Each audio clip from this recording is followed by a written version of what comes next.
Shalom Bapak Ibu Saudara, jumpa lagi dengan saya, Pastor Benny Siowarjaya. Kalau pada pertemuan yang lalu saya membahas penyebab orang percaya memelihara kekhawatiran, pada pertemuan ini saya mau bahas tentang akibat yang ditimbulkan dari memelihara kekhawatiran dan bagaimana caranya kita mengatasi kekhawatiran. Kekhawatiran yang terus-menerus dapat menyebabkan kehancuran dalam hidup orang percaya dan dapat membawa seorang pada binasa kekal. Sebab ketika seseorang hidup dalam kekhawatiran terus-menerus, maka pada saat yang bersamaan ia juga telah hidup dalam ketidakpercayaan kepada Tuhan secara terus-menerus pula. Dan ia hidup dalam keraguan akan kuasa Tuhan yang sanggup memelihara hidupnya. Dalam keadaan demikian berarti ia membuka celah yang begitu besar bagi iblis, bagi kuasa gelap untuk berkarya hebat dalam pikiran orang yang demikian. Mari kita buka Alkitab kita dari 1 Petrus 5 ayat 6 sampai 9. Jadi iblis ini salah satu sumber kekhawatiran manusia. Iblis adalah salah satu sumber kekhawatiran yang terjadi dalam pikiran manusia. 1 Petrus 1 ayat 5 1 Petrus 5 ayat 6 sampai 9 saya bacakan. Karena itu rendahkanlah dirimu. Saya mau kasih tahu Bapak Ibu dalam teks aslinya ini sebenarnya bukan rendah diri tapi rendah hati. Be humble. Kalau rendah diri jadi konotasinya negatif ya. Karena itu rendahkanlah hatimu di bawah tangan Tuhan yang kuat. Supaya kamu ditinggikannya pada waktunya. Serahkanlah segala kekhawatiranmu kepadanya. Sebab ia yang memelihara kamu. Sadarlah dan berjaga-jagalah, lawanmu si iblis berjalan keliling sama seperti singa yang mengaum-aum dan mencari orang yang dapat ditelannya. Lawanlah dia dengan iman yang teguh, sebab kamu tahu bahwa semua saudaramu di seluruh dunia menanggung penderitaan yang sama. Bapak, Ibu, Saudara, ternyata kekhawatiran dapat menyebabkan iblis dengan mudah menguasai pikiran kita. Dan jika hal ini dibiarkan terus-menerus, dapat membawa kita pada kebinasaan kekal. Itulah sebabnya kita harus serius menyudahi kekhawatiran yang selama ini membelenggu pikiran kita. Ini adalah merupakan kekhawatiran yang tidak dapat dikendalikan oleh manusia. Kalau yang pertemuan yang lalu saya bilang kekhawatiran yang menyangkut makan, minum, pakai itu adalah sesuatu yang sangat bisa dikendalikan oleh manusia. Tapi kalau yang berkaitan dengan kuasa gelap ini tidak dapat dikendalikan oleh manusia. Nah, bagaimana langkah menyudahi kekhawatiran? Yang pertama tadi saya sudah jelaskan merendahkan hati di hadapan Tuhan. Lebih tepat bukan merendahkan diri tapi merendahkan hati. Tapeinoo dalam bahasa Yunani artinya be humble, rendah hati di hadapan Tuhan. Jangan sombong, jangan congkak. Sebab ada ayat lain Alkitab berkata Allah menentang orang congkak. Jadi tidak mungkin seorang yang dapat berkenan kepada Tuhan kalau dia congkak atau sombong. Orang yang tidak rendah hati pasti orang yang congkak dan sombong. Orang yang congkak dan sombong dia tidak bisa menyudahi kekhawatiran dalam pikirannya. Tidak mungkin orang yang tidak rendah hati dapat menyerahkan dirinya tanpa syarat kepada Tuhan sebagai bentuk percayanya kepada Tuhan. Karenanya, langkah awal untuk menghalau rasa khawatir adalah merendahkan hati kita di hadapan Tuhan. Setelah itu, kita buat identifikasi masalah yang kita khawatirkan itu apa sih? Identifikasi kekhawatiran yang selama ini menghantui kita jelas harus kita identifikasi secara spesifik. Hal ini akan menolong kita untuk melihat bagaimana kekhawatiran dapat keluar dari pikiran kita. Sebab identifikasi dan diagnosa yang tepat adalah 50% kesembuhan. Kalau orang medis itu punya buku, saya pernah baca, dia berkata diagnosa yang tepat, identifikasi terhadap penyakit yang tepat itu udah 50% kesembuhan. Dan memang betul. Coba kalau Anda sakit, diagnosanya nggak tepat, dikasih obatnya juga nggak tepat, malah sakit. Malah lebih parah. Jadi kalau identifikasinya tepat, udah 50% kesembuhan. Begitu pula dengan halnya kekhawatiran. Kalau kita identifikasi kekhawatiran kita apa sih gitu. Kalau itu tepat, maka kita bisa membuang keluar dari pikiran kita rasa khawatir itu.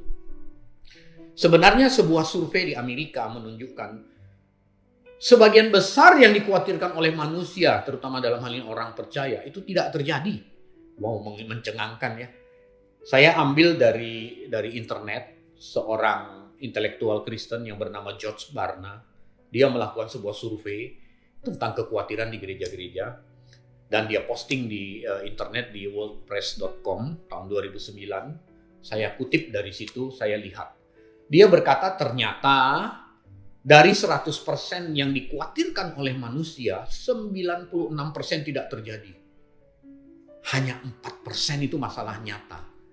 Kan konyol orang percaya menghabiskan harinya, pikirannya, waktunya untuk memikirkan 96% yang tidak pernah terjadi, kan aneh. Nah, begini hasil surveinya. Dari 100% masalah yang dikhawatirkan oleh manusia, ternyata 40%-nya itu kekhawatiran pada hal-hal yang tidak pernah terjadi. Khawatir, misalnya Anda khawatir kalau ada gempa gimana, itu mungkin bisa terjadi. Tapi kalau Anda tinggal di daerah yang tidak bergempa, itu nggak pernah terjadi. Nanti kalau kena ini gimana, nanti kalau dimakan buaya gimana. Anda ke sungai aja nggak pernah, kok khawatir dimakan buaya gitu. 40% orang mengkhawatirkan sesuatu yang sebenarnya tidak pernah terjadi. 40% loh. Lalu 30%-nya orang khawatir pada keputusan-keputusan masa lalu yang udah nggak bisa berubah. Anda bikin keputusan, terus Anda salah, terus udah nggak bisa berubah lagi. Terus kenapa harus dikhawatirkan lagi itu? Nggak perlu dikhawatirkan. Itu 30% hasil survei mengatakan. Jadi udah 70% bukan? Dari tadi 40, sekarang 30, udah 70%. Lalu 12%-nya adalah kekhawatiran akan kesehatan dan penyakit kronis yang tidak terjadi kalau Anda merubah gaya hidup dengan baik.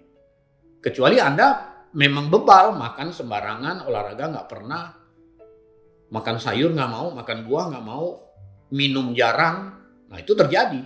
Nah 12%-nya adalah kekhawatiran akan kesehatan dan penyakit kronis yang mungkin bisa tidak terjadi kalau kita merubah pola hidup. Tadi 40, 30, 12, sudah berapa itu? 82%. 10%-nya adalah kekhawatiran terhadap orang-orang dekat, terhadap pasangan hidup, terhadap saudara, akan hal-hal sepele. Ini hasil survei loh, valid, dan diposting di jurnal ilmiah. Jadi kita itu 10% mengkhawatirkan orang-orang dekat kita padahal hal sepele gitu. Misalnya contoh, Anda mengkhawatirkan pasanganmu, biasanya kemana-mana sama driver, nih dia harus nyetir sendiri, Anda khawatir. Padahal dia bisa nyetir, punya SIM, mengerti lalu lintas, sering nyetir, tapi Anda khawatir terhadap hal-hal yang sepele sebenarnya. Tadi kan 40, 30, udah 70, 12, 82, tambah 10, 92%. Nah, sisanya tinggal 8%. 8% menurut hasil survei George Barna adalah kekhawatiran pada masalah-masalah nyata. Sebenarnya kita mengkhawatirkan sesuatu masalah nyata itu cuma 4% dalam hidup kita dengan 8%. Jadi konyol kalau kita menghabiskan waktu kita, pikiran kita untuk mengkhawatirkan sesuatu yang tidak terjadi. Apalagi khawatir terhadap pemenuhan kebutuhan jasmani yang kita inginkan, yang bukan hak kita. Lihat orang lain punya mobil 5, kita mobil cuma 1, lalu kita khawatir, kita pingin, kita nyolong, kita mencuri. Kita melakukan sesuatu yang keji di hadapan Allah demi dapat kendaraan itu. Itu hal yang sangat konyol. Ternyata menurut hasil surveinya, dari hasil penelitian ini menunjukkan bahwa selama ini yang dikhawatirkan orang sesungguhnya hanya 8% masalah nyata. Dan yang lebih mencengangkan, dia berkata dari hal yang masalah nyata ini, 8% tadi, yang betul-betul terjadi itu cuma setengahnya, cuma 4%. Itu di luar kendali manusia. Itu ada dalam kontrol Tuhan yang sempurna. Cuma 4%, saudara. Mengapa kita memelihara kekhawatiran yang akhirnya kita memberi iblis masuk bercokol dalam pikiran kita? Hanya 4% yang benar-benar di luar kendali kita. 96% itu tidak perlu kita khawatirkan. Hanya 4%. Betapa kita membuang waktu sia-sia, saudara. Membuang tenaga, membuang energi untuk mengkhawatirkan sesuatu yang sebenarnya tidak relevan untuk kita khawatirkan. Dan yang lebih mencengangkan lagi, hal-hal yang tidak relevan untuk dikhawatirkan ternyata membuat kita kurang percaya kepada Tuhan. Kita buang waktu nih untuk mikirin sesuatu yang gak pernah terjadi. Terus ini mereduksi kepercayaan kita kepada Tuhan. Padahal percaya itu adalah kita menyerahkan diri sepenuhnya kepada Tuhan. Makin kita pelihara kekhawatiran, makin kita gak percaya, makin gak percaya. Satu, murka Allah bisa bangkit, Bilangan 11 ayat 1. Ketika bangsa Israel keluar dari Mesir bersungut-sungut Tuhan, murka Allah bangkit karena tidak percaya. Lalu di kitab Maliaki, ujilah aku, kenapa kau meragukan aku? Apakah aku tidak akan membuka tingkap-tingkap langit? Itu Tuhan sedang marah. Mengapa? Karena bangsa Israel tidak percaya pemeliharaan Tuhan. Maka Tuhan berkata, ujilah aku, maka aku akan membuka tingkap-tingkap langit. Ayat itu sekarang dipakai gereja di kotak-kotak persembahan. Tuhan lagi marah kok dipakai untuk mancing duit gitu. Gimana sih gitu. Itu Tuhan lagi marah. Nggak cocok konteksnya untuk perpuluhan. Lebih baik Anda tampilkan di layar gerejamu kegiatan misi yang kamu sudah lakukan, memberkati gereja di mana, di kolong jembatan kasih makan orang, jemaat tergerak untuk memberi. Daripada dengan ayat Maliaki, karena Tuhan lagi marah, nggak cocok konteksnya Bapak Ibu Saudara. Hal pertama yang harus kita lakukan adalah merendahkan hati di hadapan Tuhan supaya kita bisa mengusir keluar rasa khawatir dalam diri kita. Hal yang kedua adalah kita menyerahkan kekhawatiran itu kepada Tuhan yang memelihara hidup. Itu yang cuma 4% tadi, yang tidak bisa kita kendalikan. Kalau yang 96% itu yang gak terjadi. Wah, kalau gitu aku khawatir belum punya rumah, aku serahin kepada Tuhan deh, Tuhan penuhi. Bukan itu. 4% masalah-masalah nyata yang di luar kontrol kita, di luar kendali kita, itu yang kita serahkan kepada Tuhan. Apa itu? Anda naik pesawat, Anda gak bisa kontrol tuh pilotnya.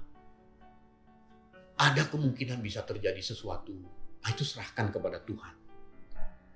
Anda nyetir mobil di tol. Dulu saya punya driver, dia berkata, Pak, kalau nyetir itu ya 40% nyawa kita di tangan orang lain, yang 60% di tangan kita. Nah itu, kekhawatiran Tuhan itu serahkan kepada Tuhan. Percaya bahwa Tuhan kontrol sempurna. Jadi dalam kekristenan itu tidak ada kebetulan yang terjadi dalam hidup orang percaya, itu nggak ada. Tidak ada suratan takdir. Semua dalam kontrol Tuhan yang sempurna.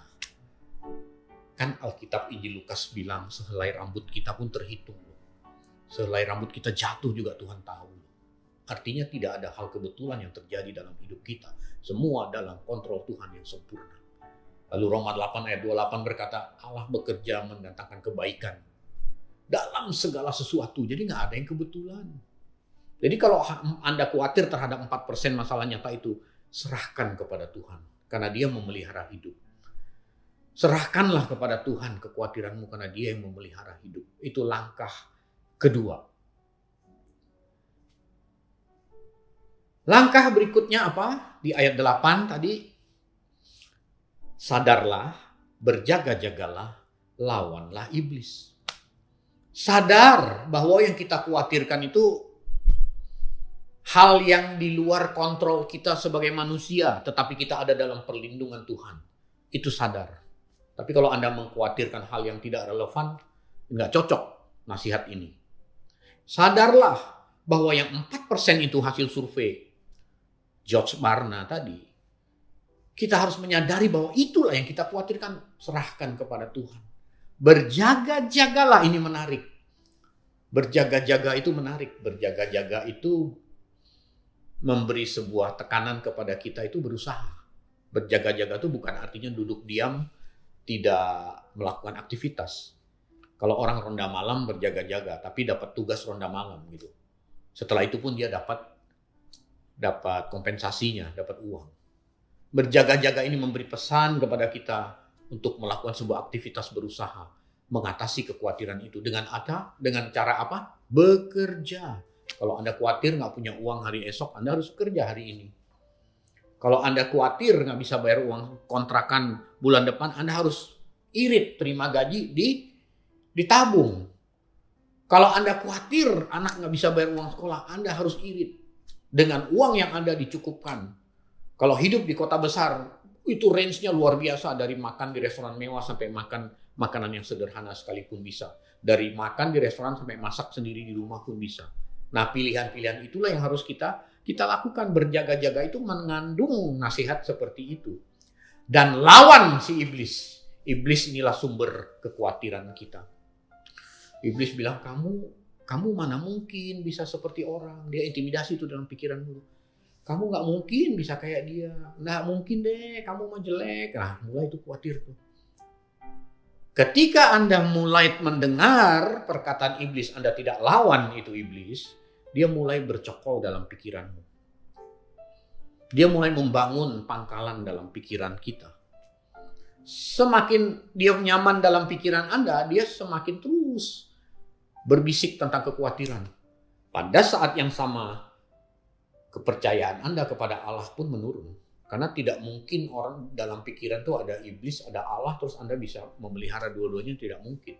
Pada saat yang sama, keyakinan Anda, kepercayaan Anda akan Tuhan itu menurun. Karena Anda memelihara iblis. Makanya Petrus berkata, lawanlah si iblis, against devil. Lawan sekuat tenaga.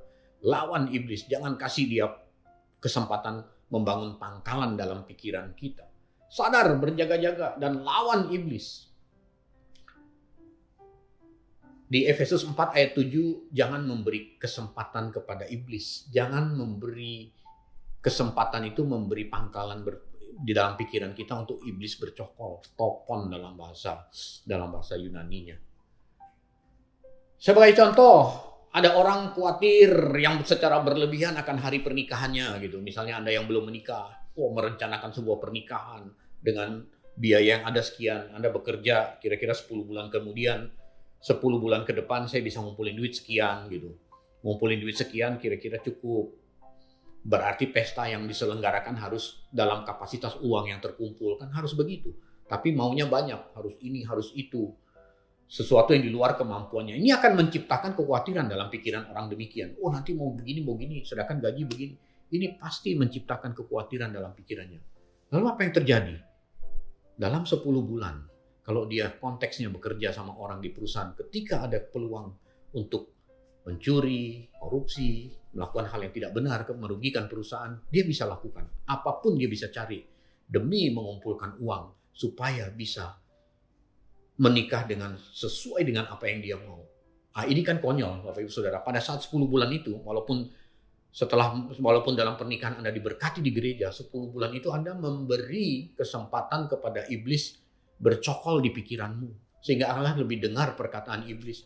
Curi, colong, gak apa-apa. Gak ada yang tahu kok, you bisa. Anda lakukan itu. Orang demikian, walaupun pemberkatannya di gereja, ini orang yang terkategori hidup dalam dosa. Kita kalau dengar hidup dalam dosa itu kan pikiran kita, wah orang punya simpanan lain nih. Punya pasangan sah tapi dia selingkuh. Hidup dalam dosa itu ketika Anda memelihara kekhawatiran, Anda tidak melawan iblis, Anda membiarkan iblis ada dalam pikiranmu. Itu sama dengan orang hidup dalam dosa. Nah, Bapak Ibu Saudara, kalau kita mengimplementasikan prinsip ini dalam kehidupan kita, merendahkan hati di hadapan Tuhan, lalu kita menyerahkan kekhawatiran kita yang 4% itu kepada Tuhan, lalu kita sadar, kita berjaga-jaga, kita melawan iblis dengan segenap kekuatan kita akan lepas dari rasa khawatir, kita akan hidup bebas dari rasa khawatir. Betapa luar biasanya kalau orang tuh hidup bebas dari rasa khawatir. Mau punya mobil boleh, mau nggak punya boleh, mau punya rumah pribadi boleh, mau nggak punya boleh, rumah pribadi kecil boleh, besar boleh. Hidupnya tidak tergantung pada fasilitas dunia. Hidupnya hanya tergantung, hari ini aku mau menyenangkan hati Tuhan. Dengan talenta yang Tuhan beri pada diriku, aku mau hidup berkenan sesuai dengan kehendak Tuhan. Hari ini aku mau berkarya supaya Tuhan disenangkan. Karena aku tahu bahwa bekerja adalah perintah Tuhan yang kedua ketika Tuhan selesai menciptakan manusia. Maka aku mau berkarya dengan lewat bekerja supaya aku semakin serupa dengan gambar diri Allah yang hilang, yang rusak karena dosa. Wah, kalau kita berpikir begitu, luar biasa hidup kita bebas. Bebas dari rasa khawatir, kita menyenangkan hati Tuhan, kita nggak peduli orang mau ngomong kita apa. Tetapi hidup kita penuh kemenangan di hadapan Tuhan. Amin untuk kebenaran firman Tuhan kali ini. Sampai jumpa di lain kesempatan. Tuhan Yesus memberkati kita semua.